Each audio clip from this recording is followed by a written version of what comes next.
From Arizona, Mr. Schweikert is recognized until 10 p.m. as the designee of the Majority Leader. Thank you, Mr. Speaker Pro Tem.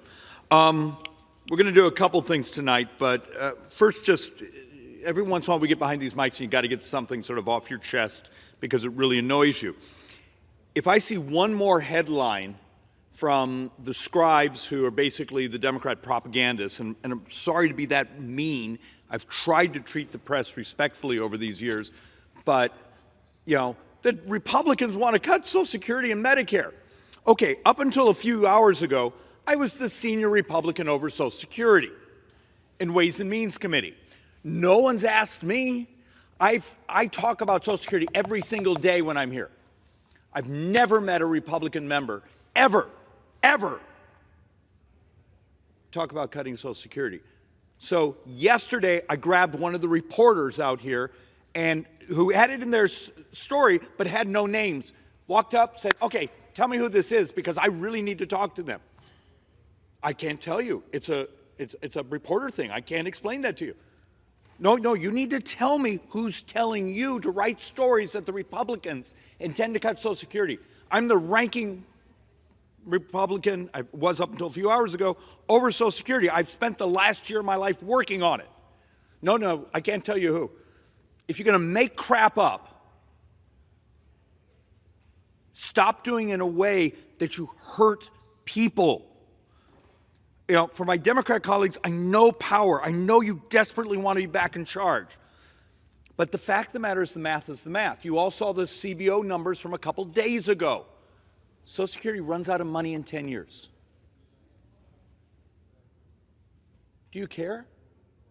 The fact that CBO is saying there's going to be a 23% cut in Social Security recipients' checks in 10 years. We will double senior poverty. Do you care? Or is the politics of weaponizing it more important than saving retirement security? This is perverse.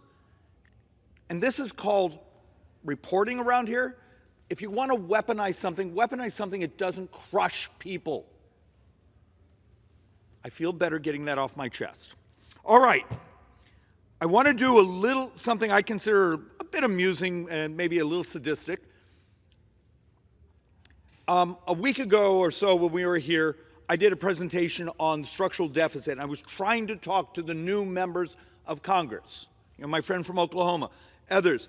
What's actually going on? Where does the debt come from? The fact that in 10 years from now, you have almost a $2 trillion structural deficit, and that $2 trillion is functioning interest, $1 trillion, and the growth in Medicare, and a little bit of Medicaid. And then I did something I almost never do. I actually read the comments. And look, I'm appreciative. Almost 600-some thousand people have watched the YouTube video. And you'd get these comments like, well, cut foreign aid, that will balance the budget. Just don't pay members of Congress and Senate, and that will balance the budget. So we had a conversation in our office. How do I explain the scale? Look, if you're not used to 12 zeros, or in this case, current deficit, 14 trillion, or if we're at 31 trillion, that's 14 zeros. If you're not comfortable with the math, maybe I can find an easy way to discuss this. And if this comes across a bit sarcastic, I mean it too. So we actually built a little calendar. And we thought this would be sort of fun because we have too many people out there. They hear the political class get behind the microphone and say, we have a spending problem. And then they come up with stupid ideas that really don't save us. So let's actually walk through these. Let's start with the one I consider most amusing. A number of the comments were, just don't pay members of Congress and the Senate. Okay, great. So this is a calendar of the year. 12 months, 365 days. If I said, this is just the borrowing, so this is a calendar, every day we borrow the equal amount, and we're going to base it on last year's borrowing, so it's a real number. If you didn't pay any member of Congress, maybe we shouldn't get paid for the quality of our work. I'm not going to argue about that. How much of the debt deficit would it take care of? Well, it turns out it's this little tiny sliver down here. We calculate it's about 28 minutes for an entire year. That's all you got a whole 28 minutes. What would you like to do with the other 365 days, 364 days, 23 hours, or 23 and a half hours? You get the point. I know it may make you feel better. I lashed out. I was mad. But you have a country that structurally is going to be buried in a scale of debt where you're starting to flirt with a debt crisis and a failed bond auction in a decade or so. This is not a game. This level of debt takes down a republic. So let's do a couple of the others here just for the fun of it. I'll explain what these colors. So whatever color that is I guess that's like a turquoise. Foreign aid. Every dime of foreign aid. If you removed it, hey, a function you just got rid of maybe 17 days, and we threw everything into it. So you got rid of 17 days of borrowing. Okay, what would you like to do with the rest of the year?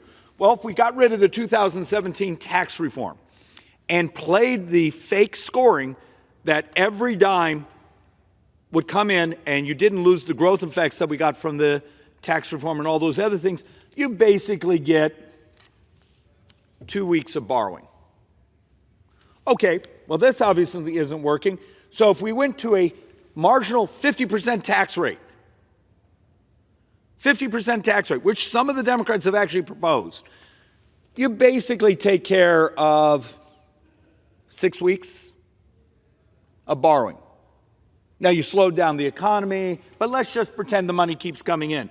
You walk through, hey, how about a 35% marginal tax rate on corporations? Well, you got rid of, you maybe get another month and a half of borrowing, just borrowing coverage. And that's assuming that you get all the revenues in and you haven't slowed down the economy, slowed down GDP, which is pretend.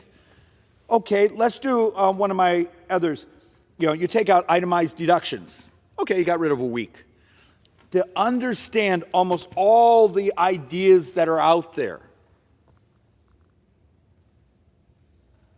really, on the scale of it, if you threw them all in, you can't even get rid of half the year's borrowing. And that's for that last year. Understand, this year we're going to probably borrow a little less than $1 trillion. In 10 years, we've doubled it. And I beg of our brothers and sisters here, if the Democrats don't want to help, don't want to play, don't want to tell the truth about the math, and the math will always win, I beg my Republican brothers and sisters, let's be the truth tellers. And yes, there's waste and fraud. As of a couple hours ago, I just became the chairman of the Oversight Committee in Ways and Means. And there is waste and fraud we are going to grind into. There's a chance unemployment fraud, some of the pandemic fraud, may be the largest fraud in human history. And we're going to find out what happened. But I need you to think of our world and our government. We functionally have become an insurance company with an army. So I want to walk through a couple of the other comments you get just so I can get them off my chest. When you look around the House here, you notice there's no people here. These are what we call the special orders. It's a chance for members to come to the mic and walk through something, tell a story. But we're on probably 1,000 televisions around Capitol Hill. So sometimes I do this, I'm not actually talking to my constituents in home in Arizona. I'm actually talking to the staff. I'm talking to the new members of Congress to help them understand. Here's the numbers I see. I'm the senior Republican in the House on something called the Joint Economic Committee. So I have a handful of economists who are just freaky smart, who are in my office pounding information in my head every single day. I know it's not the shiny objects. We want to talk about, a laptop with secret documents and a Chinese spy and this and that. Those are shiny objects that you can see on cable television tonight. I will argue these numbers are what take out the republic. So let's actually go over some of the other comments I get over and over and over and over, particularly when I've talked about Social Security. And this is back to the cruelty the Democrats and the press have been doing this last 2 weeks, trying to light people's hair on fire with basically, what's the proper term? Oh yeah, lies. for the average American who's going into Social Security today. Remember, I keep seeing these comments, if I could just get all my money back. Okay. If you were willing to make a deal with the Republic saying if I gave you back all your money on Social Security and Medicare, would you sign up for that deal? Because we'd take it in a moment. Because when you see what you get back, you realize this is actually where much of the structural deficit comes from. And when people say, well, the money, there's no lockbox. You don't want it in a lockbox. You want it in T-bills so you get interest back. Social Security for years ran a surplus. That was building the trust fund because we had this demographic bubble coming called baby boomers. We saved and saved and saved and saved. And then a couple years ago, we started having more people move into retirement than functionally what they were paying, workers were paying. And so every month when the check goes out, you take the FICA income that's associated with the old age survivors system, the Social Security system, send that out, but we needed a little bit more. So Social Security would take its Treasury bill, present it to the Treasury. Treasury would give them cash plus some interest. For many years, the interest rate was actually a spiff over higher what you would get on a market T-bill. The money wasn't stolen. It was put into T-bills, just like you might do with your extra savings. Stop making stuff up. So the average American, the typical retiring couple, let's do it that way because it's easier math, will receive, well, let's not do the Medicare number. Let's first do the Social Security. That couple, the average, over a lifetime of work, so this is 35 plus quarters, sometimes 40 quarters, will put in $625,000 in FICA on the Social Security portion of that tax. And they're going to get back a little under $700,000. So they make a little bit of money. Now, the reality, if you had put that money in your IRA or something like that, it would have been multiples of this. And if you remember, George Bush tried to have the conversation of taking, particularly young people, allowing them to take a sliver and put it in private accounts because it would have a much higher rate of return, and the Democrats and the unions went berserk on that, but now we can look back 25, 30 years, and it would have been a hell of a lot better today for Americans if we had done it. But the politics of it is the control freaks want to control your money. This is in inflation-adjusted dollars, so it's like for like. You get your money back, plus a small spiff on Social Security. You could have had a lot more if you put it in markets and other places, but you get your money back inflation adjusted. Okay, that's not what drives the debt. Our problem on Social Security is our number of workers. It's Medicare. And this is hard to talk about, but math is math. And I know many people will come up to me, Schweikert, you can't talk about that. You're going to get unelected. I'm in one of the most competitive districts in America. But at least I'm in one of the best educated, smartest districts in America and understand whether you like me or not, I'm telling you the truth on the math. Here is the substantial portion that drives about 3/4 of all U.S. sovereign debt. The average couple in their lifetime of working will put in $161,000 into Medicare. Remember, the Medicare tax you pay as part of your FICA, your payroll tax, is just for the Part A, the hospital portion. The rest of the health care spending you get when you become 65 and are on Medicare comes out of the general fund. The average tax-paying couple put in that $161,000, and they're going to get back $522,000. And this number is based on sort of before the inflation cycle. We're working on some math, but I wasn't able to vet it, that the amount of money we expect in medical costs for our brothers and sisters on Medicare actually has gone up rather substantially, which that means when you say 161, 500 plus, that gap, now multiply that towards how many? 70 million Americans, 65 up, and the number grows with baby boomers? Because what, just the baby boom population is what, 76 million? You see the driver of U.S. sovereign debt. The solution is not cutting. The solution is having a revolution of the cost. Obamacare was a financing bill. It's who had to pay and who got subsidized. Actually, it was mostly about subsidizing.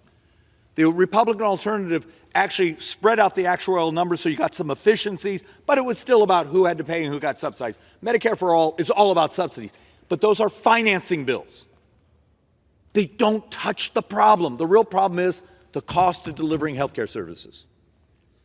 And for people who might say, whoa, he's not giving us the solutions, go look at the probably 70 hours I have over the last few years on the floor here. Half those were bringing solutions. Most of my solutions are uncomfortable because they require disruptions. It's technology. It's the thing you can blow into that knows you have the flu and allowing it to prescribe. Taking on the big things, curing diseases. Turns out cures are remarkable at crashing the price of healthcare and just the basic morality of it. If diabetes is 33% of all healthcare spending, and there's chance out there that there's been some success in curing type 1 with a CRISPR-altered stem cell treatment, maybe it works, maybe it doesn't, but the literature right now says there's about 6 people who've been cured of type 1. We need to know this. We need to find out over the next decade, could it be for type 2? What do we do in the Farm Bill on nutrition support and everything else? Is that the possibility? Because if you could disrupt that cost, do you realize if you could disrupt just half of the diabetics cost in this country, you'd actually wipe out the substantial portion of the next 30 years' debt. These are moral, but they're also financial ideas, and we run away from them. It's almost easier for members of Congress to talk about cuts than it is to competition to disrupt business models. So understand, the next time you have someone saying, well, if I could just get all my money I paid back in FICA taxes, we'll make that deal because you're getting that couple is getting hundreds and hundreds and hundreds of thousands of dollars more than they put in.